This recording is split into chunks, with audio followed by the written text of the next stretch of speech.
dilarang memubadirkan barang, Iya. jadi sebetulnya terpaksa.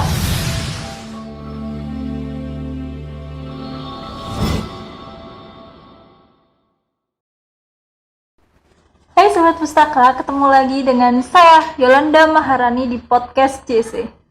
Kita melanjutkan tentang podcast yang kemarin.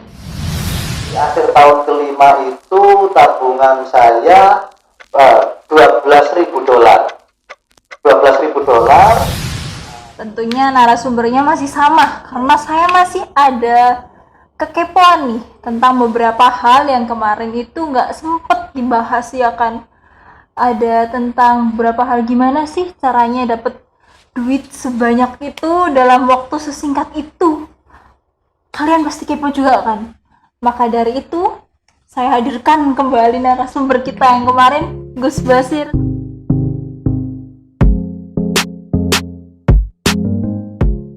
Selamat datang, Assalamualaikum Gus. Waalaikumsalam warahmatullahi wabarakatuh. Mohon maaf Gus, saya undang lagi ke sini karena saya masih ada hal-hal yang perlu nih saya tanyakan. Oke. Jadi kita langsung aja ya Gus ya. Saya kemarin itu kan ngobrol sama Gus membahas tentang yang Gus di Mesir itu ibaratnya cuma bawa seperlunya gitu kan ya. Barang seperlunya, uang seadanya gitu. Tapi di akhir Gus bilang kalau di tahun terakhir Gus di Mesir, Gus bisa dapet tabungan sebesar $12.000 atau kalau dikoskan di Indonesia pada waktu itu sekitar 120 jutaan. Dan itu murni tabungan. Berarti kan untuk sehari-harinya sendiri Gus sudah cukup lah ya. Betul. Padahal di awal-awal Gus ibaratnya kelimpungan untuk makan atau apa aja Gus harus berpikir keras ini gimana caranya saya bisa makan siang atau makan pagi gitu kan Gus ya. Betul. Bisa diceritakan Gus gimana sih Gus bisa menabung segitunya dan untuk memenuhi kebutuhan sehari-harinya itu gimana Gus? Mohon maaf. Uang $12.000 atau 120 juta. Itu banyak atau sedikit itu kan relatif sebetulnya. Oh iya. Ya, tapi ya itu uang banyak ukuran saya. Ukuran saya waktu itu yang memang kebetulan saya tidak mengharapkan kiriman dari orang tua dan tidak mendapatkan beasiswa dan hanya membawa uang sedikit tabungan. Itu pun uang tabungan yang dalam waktu sebentar juga habis. Nah, pada waktu saya sempat hidup yang benar bisa dibilang sudah benar-benar tidak punya uang sama sekali, maka kalau dilihat dari saya tidak punya uang sama sekali, dengan pada akhirnya di tahun kelima itu kok saya bisa punya tabungan uang $12.000 itu adalah sesuatu yang wow. Iya. Tapi uang $12.000 tentunya tidak bukanlah uang banyak kalau dibandingkan orang-orang yang memang punya banyak duit begitu. Ceritanya begini. Memang di awal-awal saya pada waktu kehabisan uang, iya, sudah untuk setiap hari pada waktu dari mulai subuh saya berusaha bagaimana bisa makan untuk sarapan. Iya. Begitu berusaha dengan semampunya dengan berbagai macam cara. Pagi bisa makan, alhamdulillah. Mikir lagi nanti siang makan apa, berusaha lagi. Terus kemudian setelah bisa makan siang, berusaha lagi mikir apa lagi. Maka alhamdulillah malam bisa sarapan lagi. Terus selalu berusaha dan ya kita harus senantiasa berikhtiar. Karena senantiasa berikhtiar, salah satu kuncinya adalah saya memerlukan orang lain. Itu juga mengingatkan diri saya bahwa saya tidak boleh malas. Yang bisa saya lakukan adalah bagaimana saya karena ini salah satu prinsip hidup saya. Prinsip hidup saya adalah saya harus menjadi orang yang bermanfaat bagi kehidupan manusia. Itu salah satu prinsip saya. Makanya dalam keadaan sudah nggak punya uang sama sekali, yang bisa saya lakukan adalah saya harus tetap bisa menjadi orang bermanfaat. Itu saja. Meskipun dalam kondisi nggak ada uang atau apa yang dipegang gitu Gus. Sebetulnya semua orang itu bisa bermanfaat pada orang lain dalam bentuk apapun begitu. Oke. Contoh, orang nggak punya uang kan bisa membantu orang Dengan tenaganya. Oke. Begitu. Maka satu kunci bahwa saya harus membuat sebuah kemanfaatan untuk kehidupan begitu, dan yang saya bisa bantu, kebetulan waktu itu saya tinggal di sekretariat PJN atau pengurus cabang istimewa Nahdlatul Ulama cabang istimewa Mesir begitu. Kemudian di situ di antara tugas saya dimintai tolong teman-teman untuk perjalanan ke KBRI. Di sana ketemu dengan para diplomat kita di sana. Diplomat. Ya, karena NU cabang istimewa Mesir itu didanai dari sesama masyarakat Nahdiyin yang ada di sana. Tentunya masyarakat Nahdiyin yang ada di Mesir ya, yang punya duit ya yang ada di KBRI itu begitu. Yang para diplomatnya itu ya Gus ya. Itu. Nah, saya sering ke KBRI di kedutaan. Secara otomatis saya juga akrab dengan mereka.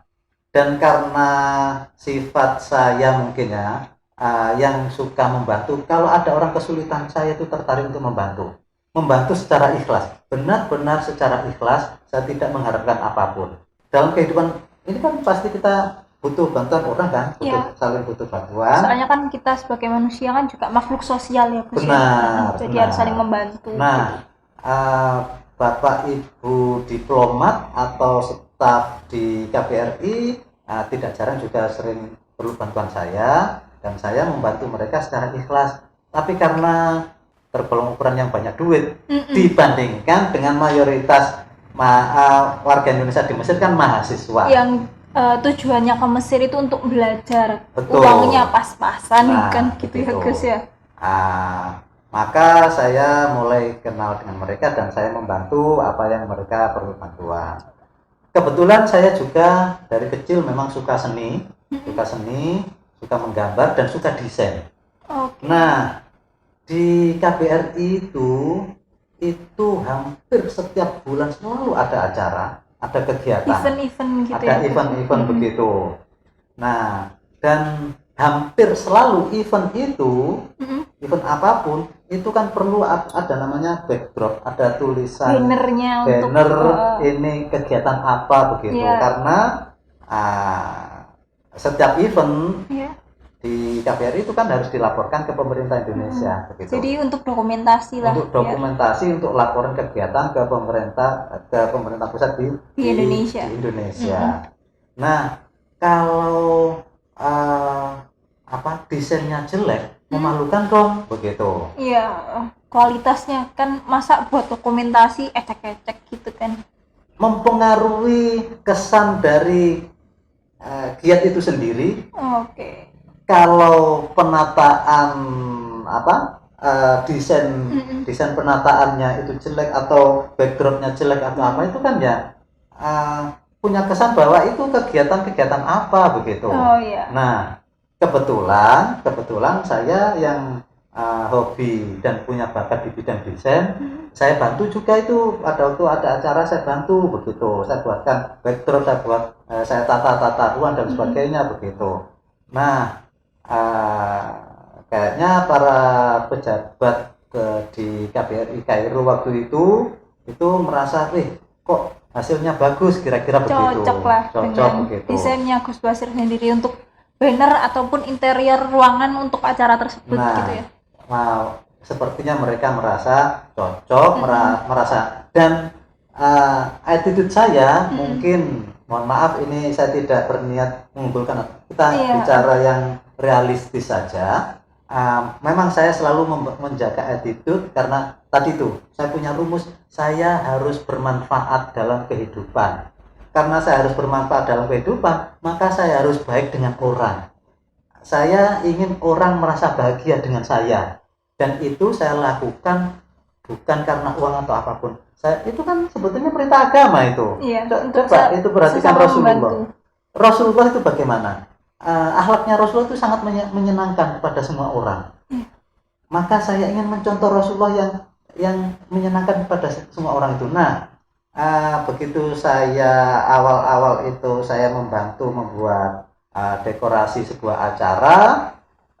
Di samping itu sebelumnya sudah saling mengenal dengan beliau-beliau para pejabat di KBRI di Kairo. Mereka merasa nyaman, kemudian melihat hasil karya saya bagus, maka sejak saat itu kegiatan di KBRI untuk desain interior dan desain apapun selalu diserahkan ke saya. Okay. Yang sebelumnya kadang-kadang pesan ke desain ini, desain itu, atau pesan ke teman-teman mahasiswa atau mana-mana semuanya itu pindah-pindah kemana-mana.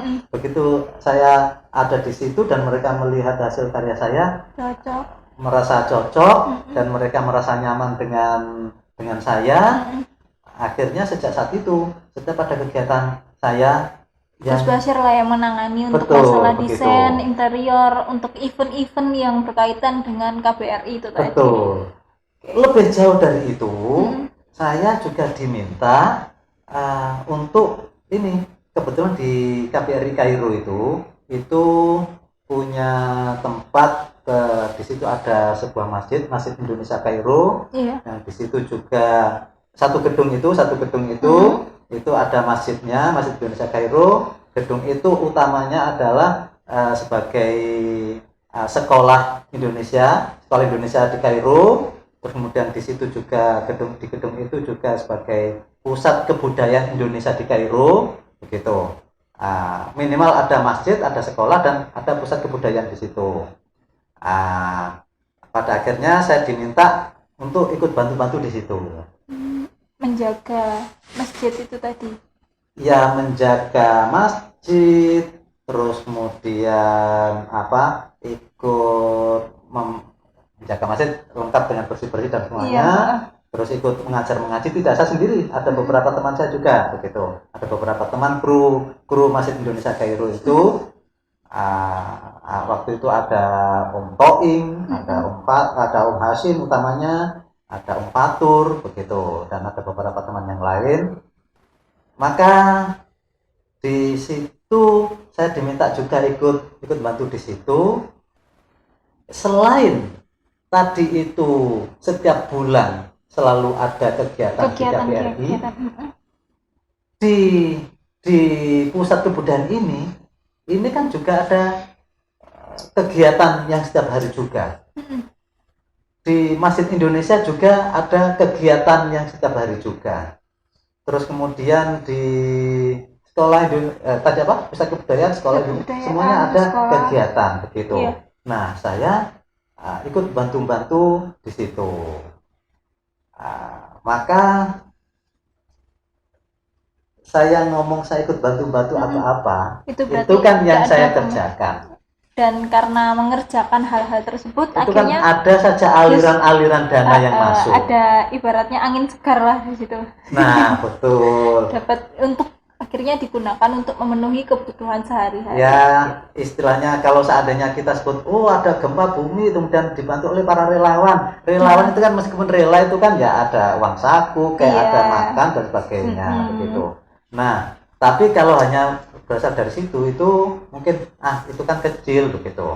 Nah, yang poin utamanya adalah begitu saya tinggal di gedung di pusat kebudayaan Indonesia di Kairo itu, di masjid khususnya di masjid kan. Di masjid itu kan saya tempat tinggal gratis. Oke, berarti Gus udah nggak mengeluarkan uang untuk kos lah ibaratnya biaya tempat tinggal. Meskipun dapat pemasukan dari situ juga sudah. Iya, dapat pemasukan dari banyak lini sebetulnya. Aliran dana. Nah, terus saya tidak perlu lagi bayar untuk tempat tinggal. Iya. Terus bagaimana dengan makan? Nah, memang sih tidak disediakan makan gratis di situ. Akan tetapi coba ini dibayangkan suasananya. Iya. Hampir semua 90% para pejabat di KBRI di Kairo itu tinggalnya di sekitar situ. Oh, kompleks, sekitar, semacam komplek gitu ya? Sebetulnya bukan komplek juga, jadi apa ya? Pokoknya rumahnya saling berdekatan gitu. Beliau-beliau para pejabat itu rumahnya ya pokoknya alamatnya sekitar Jalan Doi itu aja gitu. Kanan kirinya pokoknya sekitar mayoritas di situ semuanya. Deket-deket lah Gus ya. Oke, betul. Nah, karena kita itu banyak di situ, para diplomat mayoritas bapak-bapak, ada juga sih ibu diplomat begitu. Mayoritas bapak-bapak diplomat itu berangkat ke kantor dari pagi sampai sore. Sementara istri-istri beliau di rumah, coba Anda bayangkan, kalau hanya sekedar nganggur, nonton TV ngapain, kan gitu. Gabut, gak ada kerjaan gitu kan Gus ya. Nah, makanya solusi yang paling bagus mereka di waktu-waktu luang ya ngumpul di Masjid Indonesia Kairo itu, di masjid kita itu. Berarti gitu. Mereka di waktu-waktu luang mereka mengadakan perkumpulan semacam mengantarkan anaknya sekolah atau apa saja itu ya sambil ngumpul gitu. Sambil ngobrol. Dan ditambah lagi akhirnya kan hidup kalau nggak ada kegiatan kan nggak enak juga. Maka di situ ada pengajian rutin seminggu sekali. Jadi minimal di Masjid Indonesia Kairo itu ada minimal 1 minggu ada kegiatan pengajian. Pengajian yang diadakan dari ibu-ibu diplomat itu tadi, istri-istrinya. Iya, ibu-ibu diplomat dan dengan lokal staff, pokoknya semuanya. Iya. Ngumpul di situ. Nah, coba dibayangkan lagi. Terus mereka para keluarga diplomat itu membuat acara pengajian. Kan ada konsumsinya juga kan itu? Iya, jelas itu Gus. Nah, terus lagi kalau mereka kan bikin masakan kalau makanannya itu jumlahnya kurang, alangkah memalukan. Kalau rasanya kurang enak, langkah memalukan. Kira-kira di alam bawah sadar beliau-beliau itu seperti itu kira-kira. Jadi setiap pelaksanaan pengajian itu makanan pasti banyak berlebih-lebih dan bukan sekedar enak, itu makanan mewah menurut ukuran teman-teman mahasiswa saya dan teman-teman mahasiswa itu. Itu adalah makanan mewah semuanya begitu. Nah, dan pasti berlebih begitu. Jadi Gus memanfaatkan makanan yang berlebih dari acara yang diadakan setiap minggu itu untuk Gus juga gitu ya, sisanya gitu. Jadi begini, kita kan panitia juga. Begitu selesai acara pengajian contohnya begitu ya kan, kemudian kita ini masih banyak, mau dibuang juga mubazir, nggak enak kan begitu. Maka banyak sayur-sayur, ada laksa atau apa atau pokoknya makan yang masih bisa diselamatkan, masih bisa masuk sayur, contohnya sayur itu masih ada kuah-kuahnya itu ya kita masukkan freezer begitu. Itu kan kalau yang kuah-kuah itu masuk freezer bisa dipanaskan setiap hari begitu. Dan banyak juga jenis-jenis makanan itu yang bisa diawetkan begitu.